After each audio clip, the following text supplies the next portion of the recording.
Hello, everybody. We are live. Welcome to today's Jakarta Tech Talk. Our speaker today, while I'm sure he needs absolutely no introduction for most of you, we'll give him one anyways because he deserves it. He is a senior Java engineer focused on cloud and Java technology. He works on several Eclipse Foundation projects such as MicroProfile and Jakarta EE. He is a JUG leader, a global speaker, and a recognized OSS contributor. And that's just a few of his great qualifications and accomplishments. Our speaker today is, of course, none other than Otavio Santana. If you have any questions today, feel free to ask them in the chat or in the Ask a Question tab on the bottom, and we can get those delivered to Otavio immediately. At this point, I've got nothing else to say. Otavio, it's over to you. Thank you, Hudson. This was a nice introduction. Hello, everyone. Again, I'm glad to be here. Please, if you have any question, any comments, please let me know. The whole idea here is to do more conversation than just a talk. I usually don't like the write-only presentation where just the speaker speak, where nobody is share something. So please, if you have anything to share, let me know, okay? Hello, Adele. Hello, Joseph. Please, by the way, tell me where you're from. So I'm from Brazil. Right now I live in Portugal. I'm living in Leiria. That's a city around Lisbon, I guess 1.5 hours. Oh, Ottawa, Canada. Austria, nice. So today I will cover about the modern cloud-native Jakarta EE Frameworks. Tips, challenge, and trends. The whole point here is to show to you how the framework works right now. And the whole point here, I understand, it's a topic a little bit advanced. So please let me do question. And I'll try to do as simple as possible to explain to you what you're looking for. Okay, hello, Joan. Hello, Tanner. Thank you for the introduction, Rodson. My Twitter handle is @OtavioJava. Please follow me on Twitter. I'm work at Platform SH. Platform SH is a company who has a goal to make easy to you move your cloud application to the cloud, your application to the cloud, with simple way where you as a developer don't need to care about some details. However, those are important. For example, backups, CI/CD implementation, platform message use, GitHubs, and so on. So that's about me and my company. And so to talk about the framework architecture today, I need to talk about a little bit of history, right? Because we are talking about a language of 25 years old. If you take a look in the history, you can split the age information about hardware and 4 of 5 different movements or different moves. So the first one was when we have more people than machines. For example, when we had mainframe. And then we move on to the time where we have one person to one machine, the PC era, right? So one personal computer to one person. Then we live in the multiple device. Look at me. Right now I have a cell phone, a smartwatch, a headphone where it has a kind of softwares, a notebook, and a TV itself has a computer, and so on. So right now we have multiple devices to just one person. Somebody has watch, Google Watch, maybe. We are living moving to the multiple device where we living with cloud environments where it's so easy to create your application and move on to the cloud. And the service. Right now we can see application that talks with another application. That's amazing. For example, if I decide to buy a ticket, I will receive an email from that company. This email will be read from my Gmail, for example, it will read the information and then put that information as on a calendar event. Okay, so I just bought the ticket, and then several things happen. I mail from provider, the Google Calendar event, and so on. And sometimes the Google Calendar give us advice to how the traffic is and when you should leave that place.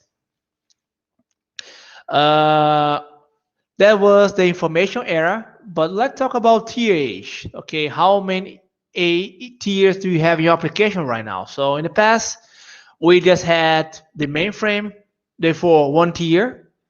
Right now we leave the classical one, the 3 tiers, where I have my tier with my database instance, then my application instance, where that is the logic of the whole application, my business logic, and the last one is my client uh, application, where it might be a browser, a cell phone, perhaps a watch, whatever you have. So basically, you have 3 tiers usually. And right now, a lot of people decided to move on to a microservice moment where my application has more than one uh, application, more than one database, and so on, right?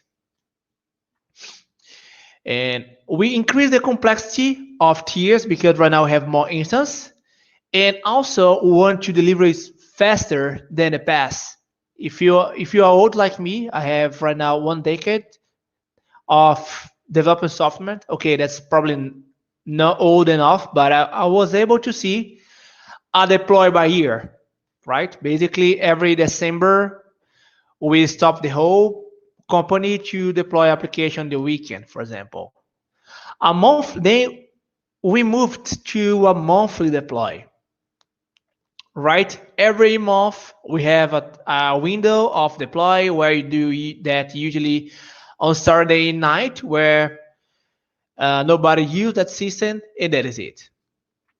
And then we become crazy to deploy a daily deploy. So every day at night, maybe it's every day at morning, we decide to do that, with exception of Friday, because Friday is a huge risk. And then we are doing deploy instantaneously even Friday. Therefore, if you have any feature, it has approved. Okay, let's move on to production. You work in the company that had around almost 100 deploy every single day. So right now we are looking to more and more deploys to put more features, receive feedbacks. The whole point is we're looking for agile methodology, right? So we want to put the product close as possible, the software close as possible of the client. So with more release, more feedbacks, and more bugs, and so on. Okay, right now we understood about what's going on in the world in the last 25 years. But what's wrong with Java right now? Because there are huge complaints about, okay, Java has an issue with cold start. Uh, I remember there is an article about serverless in Amazon, and people usually don't recommend to you do that. And yes, Java consumes a lot of memory. But my question is that really true? I mean, look around. Java has native memory. So things like this probably won't happen if you decide to use Java instead of, I don't know, perhaps Node.js, Ruby, and so on. Yes, Java will have a virtual thread soon. However, it's a work in progress. So basically, right now, if you have amount of threads, Java will use this kind of amount of threads. That is not. It is not a big deal. And yes, the Java shops. So this one here was the Java one when Spotify decided to leave Python and move to Java. And we have several cases like that. So Spotify decided to leave Python to Java and JVM environment as well. Twitter did the exact same thing. As far as I know, Netflix did this exact same move. And there is one article from Forbes. It said that over 60,000 people, companies, product decide to do the exact same move because performance. If you said like, okay, Java is not fast enough in consumer memory, why these companies decide to do that? Besides that, you can see more solution like big data that was writing in Java, Cassandra as database, Hadoop as big data solution, Apache Kafka solution as well, Lucene search index. So the biggest big data tools right now are written in Java. So if Java is so slow, why do they decide to do that? Perhaps there is an issue in our application, right? So let's go deep in our application. So for example here, as you can see, the number of code of our application generate usually is just 20% of my whole application. More than half of my application usually comes from frameworks. So whatever you decide to use, Spring, microprofile, micronodes, Helidon, whatever, just a small piece of your code in Java usually is your code itself. Anything else is frameworks, library, etc., etc. But why do we need frameworks? Frameworks makes our life easier in the Java world. It reduces the boilerplate. And frameworks are in general to do mappers. For example, I have my Java class and I like to mapper to my object, to my database where I will have my ORM, object relational mapping. I can do the exact same thing with HTTP, right? JAX RS is basically I put several annotation, for example, get annotation, post annotation to don't do that manually. With that annotation, it will be converted to HTTP get verb and so on. So basically, you're looking to framework to make your life easier and to reduce the code place and make us more effective and faster than if you don't decide to write anything on our home. Okay? In the past, if you are old enough, our metadata was like this, where I have my class, my Java class in one hand, and another hand I have my XML file where I need to do this kind of mapping based on this file. So I have my class code where I have my ID, name, and age, and I have my XML file where I have my table name, column name, and so on. The whole point is Java class is camel case, where database is usually snake case. So I can do this kind of mapping process where I can put, for example, name in capital in my class and follow the good process of Java. And based on these two files, we can run reflection.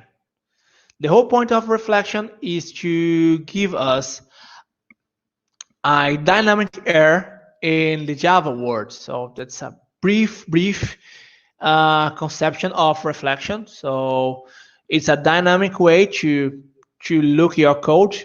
Basically, with reflection, we will take a look in your code in your Java source on runtime. And it's not just Java who has this kind of feature. So C++, I guess Go, and so on. So that is this exactly some idea.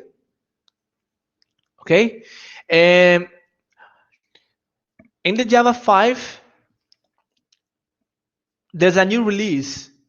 Instead of use an XML file in a Java file, there is a new specification that is GSR 175 that is metadata facility for Java. So metadata facility or annotation, you can call whatever you want. But the whole point here is instead of use two files, right now we use just one file with several metadata facilities that will make our life easier than the past. So instead of having two places to change your code, you just need one place. And this kind of feature that we are using right now. For example, so I'm using annotation. I will run this by runtime with reflection. As you can see here, I have my class God, where I will return this God here. I can take the NT annotation, as you can see, to take that annotation information and take the attributes and fields. I can create the constructors. I can find one constructor, whatever I want. And if you take a look here, I don't need to have my getters and setters. What I'm doing here is setting the accessible equals true and set the instance value. I'm not saying that's right and I'm not saying that's wrong. The whole point is if you want to, you can do that with reflection, okay? So basically in your design code, for example, if you have an ID without increment, you don't need to have the setter methods. So basically just have the cat because with reflection, you can break this encapsulation on real time to set the instance value, okay? Reflection looks amazing. However, it has a couple issues. For example, the whole point here, the first point, I need to run. Okay, you don't need a question. Do you think with reflection we have code more expressive? I think so. You can explore more encapsulation. For example, this sample here, right? So instead of have the setter, I can just put the field there as private and don't need to worry about put the setter ons if the ID will be auto-generated by the database itself. I can ignore. Yes, you can explore more your encapsulation. You can explore more, you have more power to do that. But that's it's just my opinion. The first point, the issue of reflection. We have a couple issues. The first one is you will read the whole metadata information on real time, right? So take a look here, for example, when I start the application, I will read the class God, take the empty annotation and find to the constructor, looking for the fields and so on. The second point is the beauty of Java is because everything is open source. In the Java lang class, we have the inner class called reflection data, right? Where every time that you read any information from reflection, it will load the whole reflection data. In this case, if you want to just get the field of the name of the class, it will load everything about this class. So if that extends some class, if that implements some class, it will load as a memory to you just get a simple get name of the class. Okay. This reflection data for sure is it's consume memory, and it's hard to leave because this reflection data information is set as software reference. If you don't remember about garbage collectors, don't worry. Those are the stage of reference in the JVM right now. So have Phantom until strong. Software reference you take longer to be released on the memory. So for example, if you have like 10 class, it will load the whole information from reflection data. Even if you just need one information, it does not care. Uh, and sometimes when you have the stop the word, it will release from memory. So it will take longer to return this kind of memory. And take, for example, the framework. So each framework has one goal, right? So take a look in CDI. The goal is to dependency injection, JAX-RS. The goal is to uh, HTTP verbs and annotation parameters and so on. JPA for sure is take the information and mapping to work with SQL technology, NoSQL to work with NoSQL technology, and so on. The whole point is each framework will read each specific class, therefore a bunch of reflection data, and it will have your home framework metadata in memory. So it will consumes a lot of memory. It will process a lot of stuff. So it will take longer to be your application be ready. For example, if you decide to use microprofile, just the version 1.0, it will need to read CDI to read the whole class, JAX-RS to read that information, and if you decide to put JPA, for example, you have like 3 frameworks metadatas. Okay, so it's you consume a lot of memory, it will delay a little bit of your startup time. Another point, we're talking about reflection, and it's hard to use JIT, just-in-time compiler. So reflection is one way amazing to use. As Johan said, it might be put your code more expressive. That's true. However, you're not able to take a huge advantage of JIT. One option that you can use if you want to, that a lot of frameworks decide to go to this way, is basically you can do a hybrid solution. How does that work? Basically, you read the whole information on real time with reflection, then compile your class, and from that point, you use this kind of runtime compiler class to be able to use a lot of JIT. The advantage is it is around 20 times faster than reflection. However, the startup become even worse because you need to take the class, you need to compile the class. Think about it. You need to create a class. It's a huge bunch of strings, and you need to compile that class. So it's a consume a lot of memory until you get ready to start up the application. And the whole point is, okay, you can design the application this way. Mostly when you just need to do a deploy once in the month or perhaps once in the day. However, what happens if I need to do several deploys every day? So the startup become a nightmare because you need to wait, I don't know, 1 minute to these frameworks read the class and then compile your home optimization to avoid to use reflection.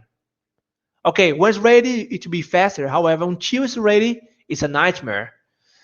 And with the microservice moment, it's become a nightmare to us, right? So we need to have a cold start and need to have it right now. Just to do a comparison about several solutions, as you can see, this article comes from Godfrey Smith. He wrote in this on about Java reflection but faster. And as you can see here, we have a couple of solutions. So the direct access. So if you decide to use directly the getter setter, for example, using the Java compiler, the hybrid solution that I mentioned to you before, where I read my class in real time and then compile the class on real time by reflection, and then using any kind of solution as method handle or invoke dynamic. So the Java compiler is only 5% is lower than a native Java native solution. Okay, if you take a look at the reflection, it's over 100% is lower. So for sure, if you take a look in the after the startup time, the Java compiler is better than any kind of solution if you compare. However, the startup time, the bootstrap is a nightmare. So take a look here. The reflection and the method handle, the points, and the Java compiler is a huge nightmare. So right now we are leaving the trade-off. So if you decide to go to Java compiler, we need to forget about the startup, because when the application ready, it will be almost Java native code. However, the startup time is not good. The bootstrap is not good enough. And when you go to reflection, the bootstrap is good. However, with the time is lower than Java compiler. So what else we can do to avoid this kind of nightmare solution? To make that happen, we have the GSR 269, the Java annotation process. If you heard about Android, they did that a lot.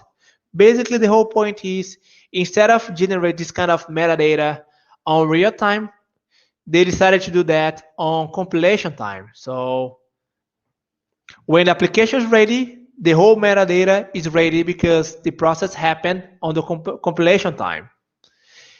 Besides that, we can enjoy more the ahead of time compiler, the Java 295. Okay, that was born in Java 9. Okay, the whole idea here is, instead of run the whole information in runtime, we will do that on compilation time, and it will generate Java's class. So right now we have those good points, right? So you won't have the issue with startup time or bootstrap time. You don't need to read the reflection data anymore because the information is there. And also, yes, it will be optimized by the just-in-time compiler. So win-win situation. However, the compiler is the issue.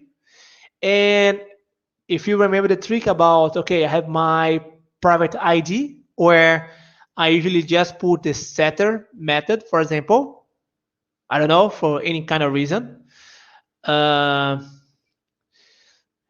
This kind of thing won't happen because you need to have your getter, setter, or perhaps you need to have any kind of public ID or something like that. The whole point is we still facing the trade-off about framework architectures. Okay, so you need to choose which one you're gonna leave. The Java annotation process is amazing because, okay, it guarantees to you fast startup. Also, you don't need to use the reflection data anymore. You consume less memory. However, the issue gonna be with your encapsulation. You need to have one way to do that. I don't know, for example, public getter setter or visible by package, something like that. But you're not able to do that. It's kind of solution where I put it just a private and my framework will write that anymore. Anyway, and also the pluggability, because we are, as Java developer, use a lot of plug and play frameworks, like because of the SPI. Usually with Java annotation processor, this kind of dependence must be there at the compilation time. Therefore, any kind of library by the runtime, you're not able to use, at least with that approach. Quarkus does not use exactly Java annotation processor. However, it does use any kind of strategy that allow you to take this metadata on the compilation time, just to make your startup faster and decrease the footprint of memory. And yes, another point is, if you use I have time compilation, if you know about Cloud VM, you can take advantage of native image. So you can use this kind of approach with serverless, for example. However, it has an issue. Remember that. So if when you run a native image, there is no JVM garbage collector anymore. There is not just-in-time improvement in the JVM anymore. Basically, yes, it will guarantee to you an amazing startup time, amazing bootstrap time. However, the issue gonna be about if you have application longer than you expected. For example, if you decide to do a deploy every week, and if you decide to compare one application native and one application run in JVM, with the time, the application JVM will be better and better and better. Okay, thanks to the just-in-time compiler.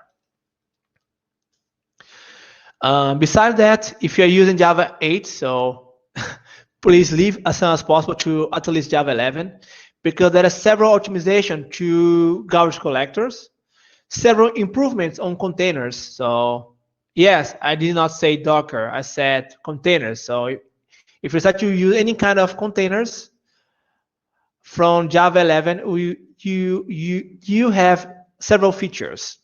We have a release every 6 months.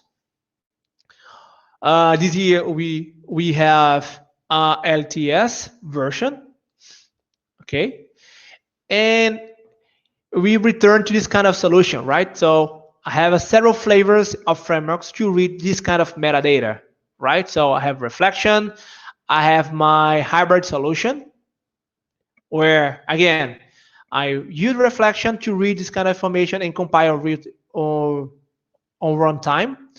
Java Annotation Processor, or any kind of solution that allow you to generate this kind of metadata on compilation time. And native solution, where you take your application outside the JVM and run natively, okay? And it has several flavors, right? So reflection, you guarantee to you a server pluggability. For example, the whole specification right now requires reflections, right? Because you set the dependency as provided and then run any kind of server, and guess what? It will use this kind of vendor's implementation by runtime.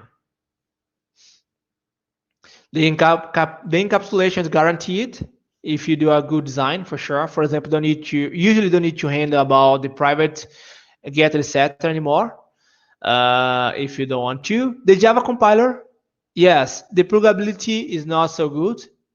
Yes, you can combine if you want, so you can use Java compile. Sorry, you can use the hybrid solution, so you can use several plug-and play runtime or whatever you want. However, as I mentioned before, this hybrid solution is a nightmare on the bootstrap. However, when it's warm, it's amazing because you take the advantage of cheat. And encapsulation is a warning. So yes, you can still use encapsulation in Java, but you need to remember that it will be accessed by the framework itself. So the Java annotation processor, or any kind of solution where you need to take this metadata before runtime, on compilation time, for example, the pluggability usually don't happen because you need to install everything on the compilation time. The startup is amazing, or the bootstrap is amazing because you don't need to run the information anymore. Basically, the whole information is there. The whole metadata is there. it will take advantage of just-in-time compilation as well. And encapsulation is still warning. In native, you don't have the pluggability for sure. The cold start is usually amazing. I saw a lot of solutions that use native to serverless, where I run application, then queue my application. For sure, if you decide to do this kind of approach, you don't need, for example, garbage collector, or don't need Git, because we run once and then queue the application. So usually I just saw native as a good solution to serverless. Okay. And encapsulation, yes, you can do encapsulation. However, you need to remember that sometimes you need to use the get and set method, for example. It's not kind of magic that usually happen with reflection, because you can break the whole contract. Okay. When we talk about the Java framework architecture, for sure the future is uncertain, but everybody's looking to the containers. The modules is something that happened. Right now we have a lot of modularization. We are discussing a lot of modularization on Jakarta EE and also microprofile for sure. I put Java annotation process. However, any kind of solution, a lot of people are looking for example, right now we are looking for CDI, and the whole point is to make it faster, and to make that possible. For sure, one approach is to generate this kind of metadata on the compilation time with any kind of approach such as Java annotation process. A lot of solutions such as Quarkus, Eledon, and Spring are doing the native option, but it does not mean that we're gonna keep reflection, because reflection is still valuable. There is an amazing article from Steve from Payara, who wrote some myth about reflection and ahead of time compiler. Okay, and remember, the performance is something that you need to handle, because there is a huge complexity when you talk about performance. Right now, you can see this picture here, right? In the Java world, we usually, at least right now, you said that, okay, this application has a huge performance or not. You only take a look at the startup time. But is that enough to measure the application? To do this kind of analogy, take a look at this picture again, where we have a race between a motorcycle, a car, and a plane. My question is, who gonna win this kind of race if the distance between the start and the finish is just 1 mile? Who will be the winner? The bike, the plane, or the car? If the distance is just 1 mile. Any hint? Any guess? Probably the plane. Whoa, I don't think so. So just to curiosity, with just 1 mile, the motorcycle, yes, exactly, the bike, exactly. The bike was winner, but it does not mean that we will cross the ocean with the bike just because it was 1 mile faster than the plane, right? So we need to take a look about that. So performance is not just about the startup time. You take a look of the several points, the consumer of memory after it's warm, the application is warm and ready to run the request. There are several points that you need to take a look when you talk about performance. Okay. I have a code, so let me show to you. Basically, what I did here, just to show to you how it's worked. I created a simple sample. Oh, okay, can you see my screen? So please let me know. It is a simple sample here. Okay, thank you. The whole point is I have my class.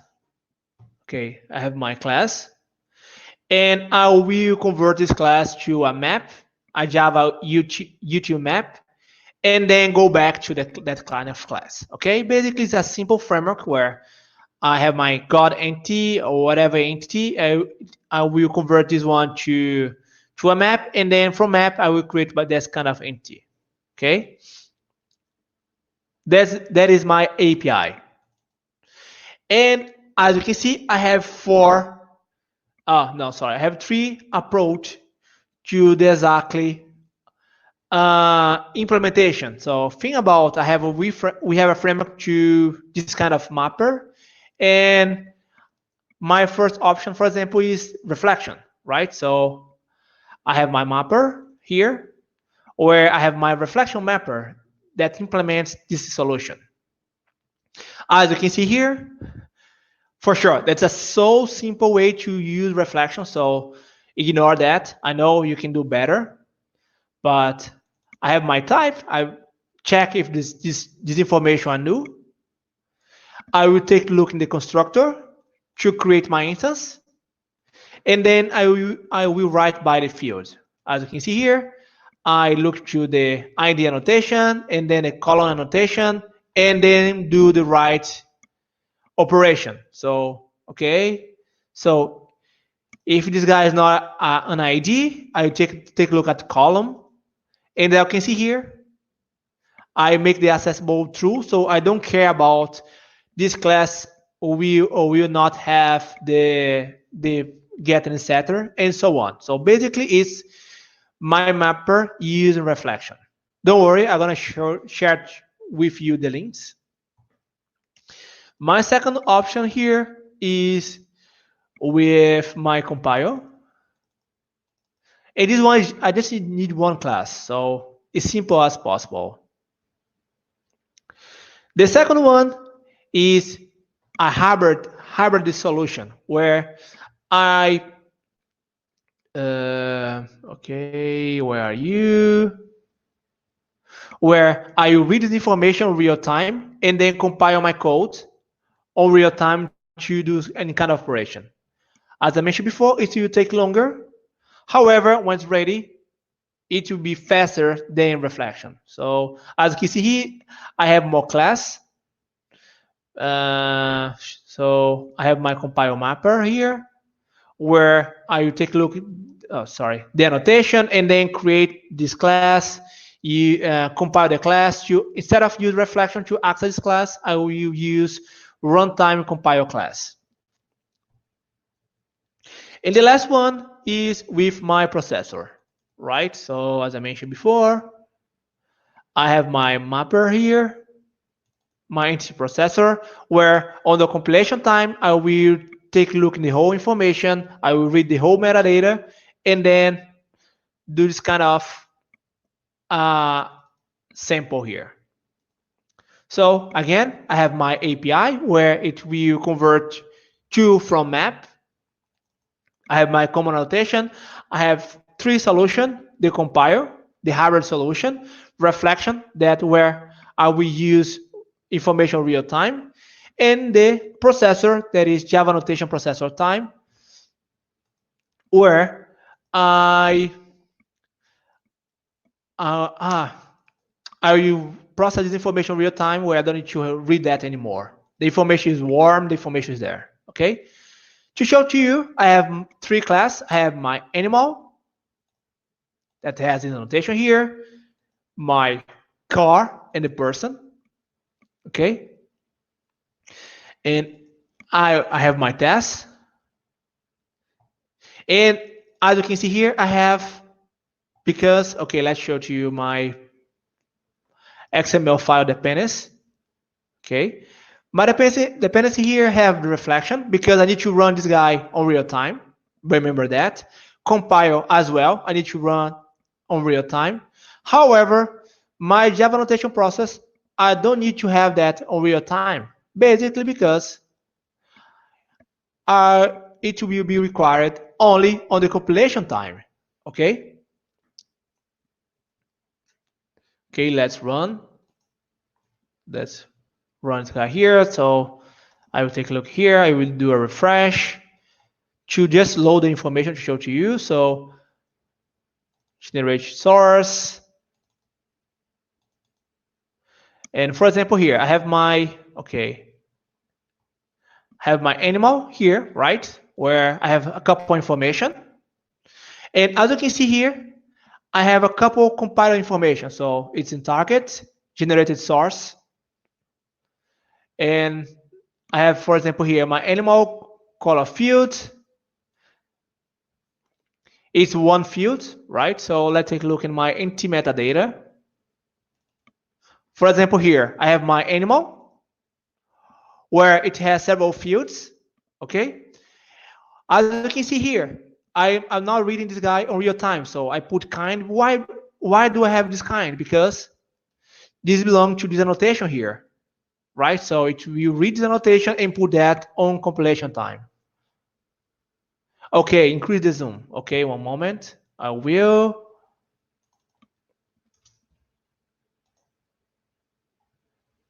Hopefully it's better. And this kind here is because I put here my name. I put the class name here, so I won't able to use any kind of reflection anymore. I put the new instance here where I put the new animal. So basically that's a Java compile class. Okay, so the fields and so on.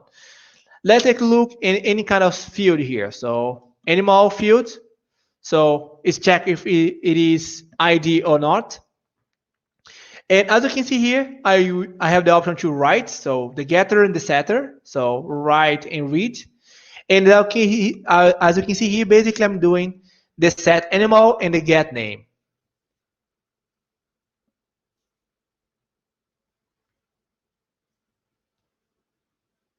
Okay. Make the letter smaller to have you see the big screen. Okay. 1 second. 1 second. I got it. I got it. Okay. Let's focus to this side here. So probably it's better. So basically, okay. Let's close here. Let's show the sample one. So that's my main class, right? So I have 3 classes, 3 entities: animal, car, and person. This one here belongs to the Java Annotation Processor. So instead of do on real time, it will processing on compilation time. Because of that, it will generate several classes with the information already there. That's why we should have the getter and setters. Or otherwise, I'm not able to do something like this. Okay. And for sure, I have the test. So let's here where I have the test. So basically, it's one change to us as a user. Basically, it's just a Java framework architecture. Okay. For sure, that's the whole goal here to show. Okay, you have this kind of flavors to user, to the Java developer. It does not change a little bit. The unique difference is, for example, here. So if I decide to remove the getter setter, I will not able to compile this guy again. Why? Because how I'm not able to access the Java annotation processors. I'm not able to it's compile. 1 second, blah blah blah blah blah blah. And as you can see here, also I don't have the get and set anymore. I'm not able to access the field name and model anymore. I need to have this guy back just because the information that I have here requires to access. Okay, that was my whole presentation. So If there is any question, please let me know. The whole goal here is to explain to you why there is a huge discussion about, okay, should I use reflection? Should I avoid reflection? The trade-off between these tools, the hybrid solution where you can use reflection and then compile your class on your time. So the whole point is to just see this kind of discussion is huge, and basically that's why I'm looking to, okay, have CDI Lite, okay? If there is any question, please let me know. If not, thank you. That was, hopefully we enjoyed this presentation. Yeah, thank you, Otavio. That was great. We have a few minutes left here, so as we're wrapping up, if anybody has any questions, feel free to ask them still in the chat, and we can still answer them. But I'll just give a couple of quick information to the audience here on what we have coming up. So the next Jakarta Tech Talk happens on February 17th, and that is Jakarta EE and Micro Profile Key Features Demo by Edwin Dirks and Josh Juno, and the link to that is in the chat. Otavio, you will be back on March 8th with Karina Varela presenting architecting and delivering Java applications in the cloud era. So stay tuned for that one as well, everybody. Looking forward to that. If you're interested in hosting your own Jakarta Tech Talk, I have posted the link to do so as well. You just complete the form and sign up. That's how Otavio got here today, and we'd love to have some more people sign up through the rest of 2021. Finally, we always appreciate any feedback, so if you want to click on the green button and let us know how you enjoyed the presentation today, that would be awesome. Haven't seen any more questions, so if anybody has a question, feel free to ask it. But otherwise, thank you very much, Otavio, for presenting to us today. And everybody else, enjoy the rest of your day.